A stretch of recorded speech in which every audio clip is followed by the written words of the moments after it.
Hello everyone, my name is Alfredo Ortiz. I'm going to be presenting on the country of Puerto Rico as my final case study for the Latin American Studies course at the University of Florida. Without further ado, I present to you my topics of discussion, which I divided into the history, government, and status sections. The history and government sections are based on discussions that we had in class surrounding the Forging New Nations module as well as the US interventionism module, just because they are very important to the context of Puerto Rican history and the development of government. I also left the status section for last because it is very important to understand both the history and the government structure of Puerto Rico before understanding what its status with relation to the United States is.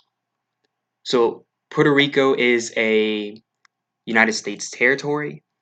It became one in 1898. But before I begin with the history, I would like to start off with a fun fact, which is that we actually have the oldest crest in the New World, or coat of arms. It is a relic from our Spanish colonial era, and I would also like to present to you with an image which I feel very appropriately describes the national identity that a lot of Puerto Ricans associate with, which is a combination of African, Spanish, and Native American. We called them the Taino people, ancestry. So when Puerto Rico was originally discovered, it was discovered by the Taino people, but it was rediscovered by Europeans on November 19th, 1493. It was originally named San Juan Bautista or San Bautista, but the city of San Juan, which was originally called Puerto Rico, was accidentally switched with the name of the island itself due to a cartographical accident. So the original name of the island became the name of the city, and the name of the city became the name of the island. When Napoleon invaded Spain and the rest of Latin America revolted for their independence, Puerto Rico actually remained aligned with the Spanish king and saw their autonomy increase under Las Cortes de Cádiz. But that didn't last very long, and anti colonial sentiment ultimately reached a boiling point. An important revolt was a Grito de Lares in 1868, and I actually included the municipal flag for Lares at the top right hand corner. It's still very important in Puerto Rican culture, especially among those groups which favor independence. And it has actually been adapted by the Puerto Rican Independence Party, which has a green version of the Lares flag. Puerto Rico became subjugated by the United States in 1898 by the Treaty of Paris, and that was a result of the Spanish American War that was fought between the United States and Spain. It is also how Cuba and other territories became a part of the United States, either directly or by association. And that brings us to government. Puerto Rico is subordinate to the United States government. However, it is not afforded all of the protections of the Constitution, which actually leaves it up to Congress, where Puerto Rico has no voting representation to establish law. That's the root of why many people believe that the situation in Puerto Rico is not only anti democratic but outright colonial. It has actually been recognized by the United Nations as colonial and non democratic. I included an image which I feel also very much shows the different stages in Puerto Rico's development.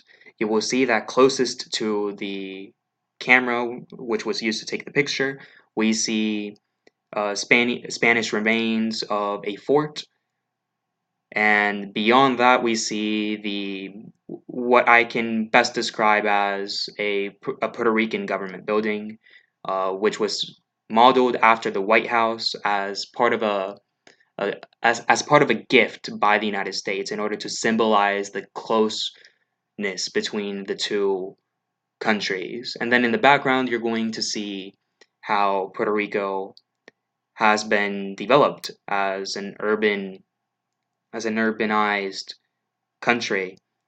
Now, of course, not all of Puerto Rico is as urbanized as we see in the image, but the capital city certainly is the capital city of San Juan. And it's very important to note how these three sections of architecture have been combined in order to create a very full and wholesome picture of what Puerto Rico is in terms of its history and identity, from its government building being modeled after the United States' own White House to having a Spanish fort right next to it. So, for a while, from 1897 to 1898, Puerto Rico to Spain relations were governed by La Carta Autonómica, which roughly translates to the Autonomic Charter, which was essentially a treaty between Puerto Rico and Spain that that came to an agreement on as to how Puerto Rico would be governed as a semi autonomous independent province, for lack of a better word, of Spain. Puerto Rico was under a United States military regime from 1898 to the 1900s, when the Foraker Act was passed by Congress. Puerto Ricans were not United States citizens actually until 1917 when the Jones Act was passed, and there's a lot of controversy surrounding why Puerto Ricans were granted United States citizenship.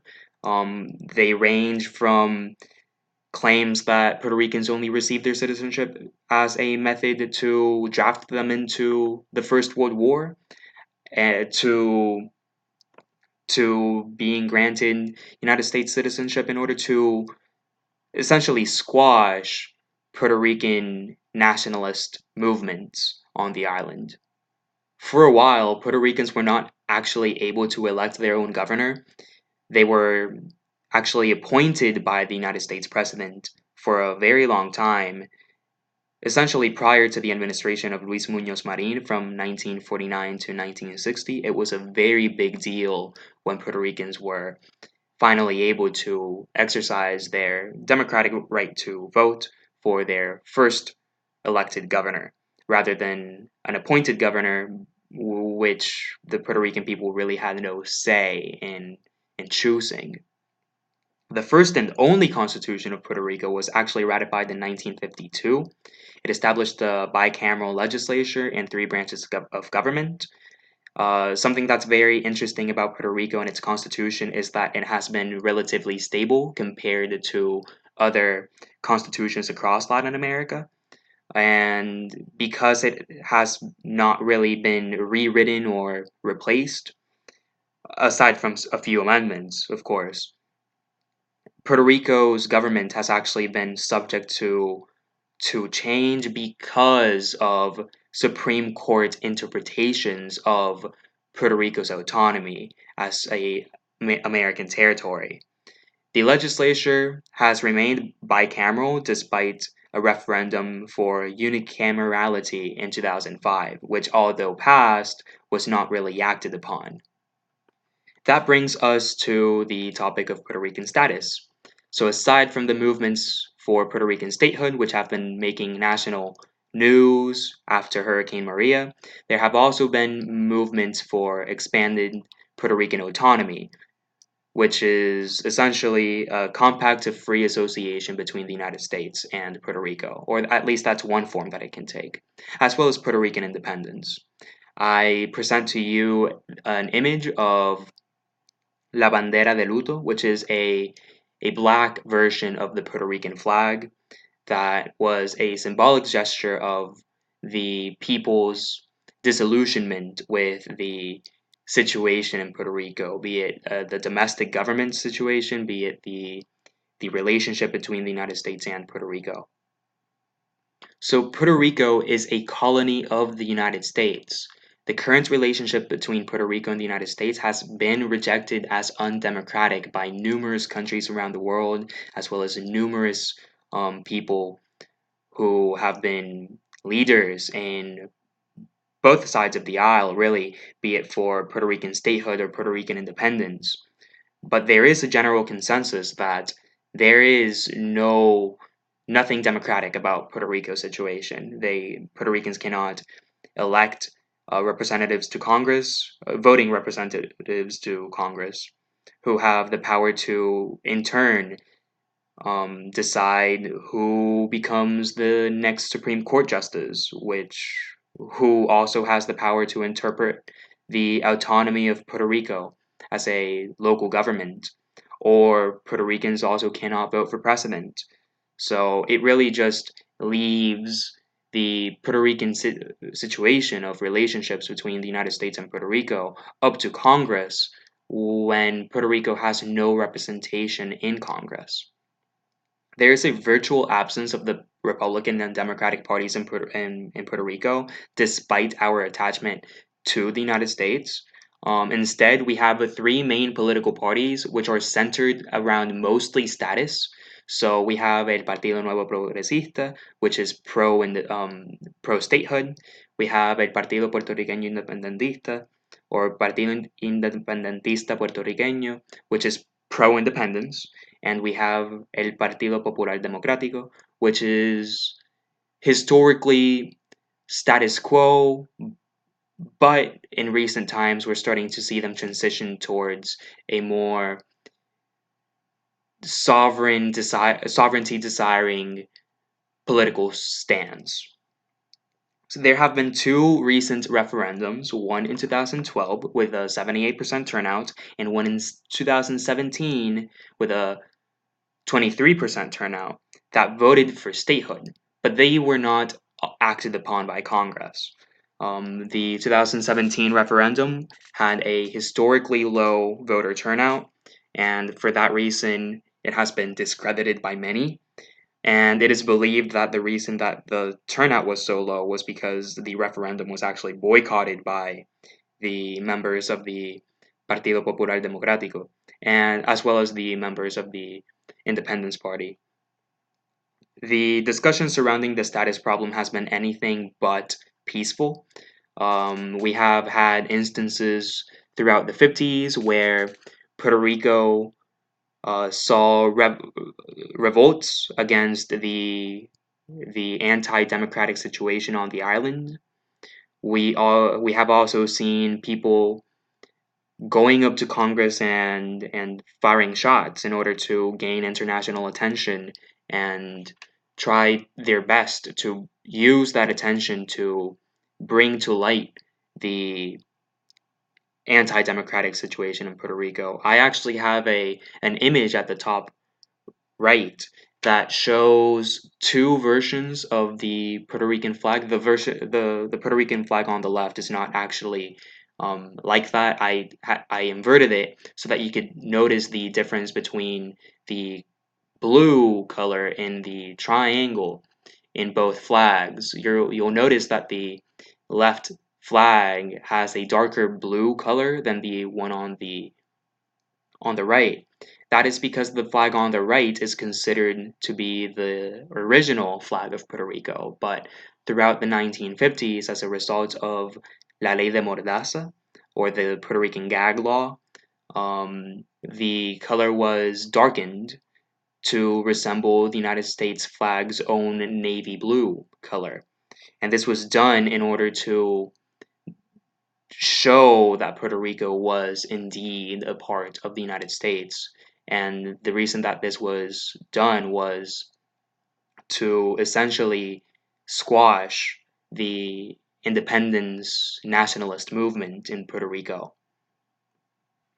There is also a very interesting argument to be made about the validity of Puerto Rico having been acquired by the United States as as an overseas territory, and that it brings us back to the Treaty of Paris. See if the Treaty of Paris, according to international laws, had to be ratified by sovereign states, and if due to La Carta Autonómica, Puerto Rico was a sovereign state, then Puerto Rico was not legally acquired under international law because because they did not vote to approve the Treaty of Paris. That was a decision made between the United States and Spain. Puerto Rico was never a part of it. Um, I have to credit Dr. Pedro Albizu Campo, who was a prominent member of the Puerto Rican Nationalist Party. For that argument, he actually brought it up to the courts in the United States, but they refused to comment. Though I feel that it is very important food for thought. Um, as the United States does have a history of acquiring influence in Latin America. And I feel that it is important to ask ourselves whether or not leaving Puerto Rico out of the decision to ratify the Treaty of Paris was intentional in the sense that it was something that represented the Monroe Doctrine that ultimately still affects Latin America to this day. Thank you very much for your attention. That is all that I have to say on the matter. I hope that you enjoyed the presentation and that it has resulted in a clearer picture of the situation of Puerto Rico being presented.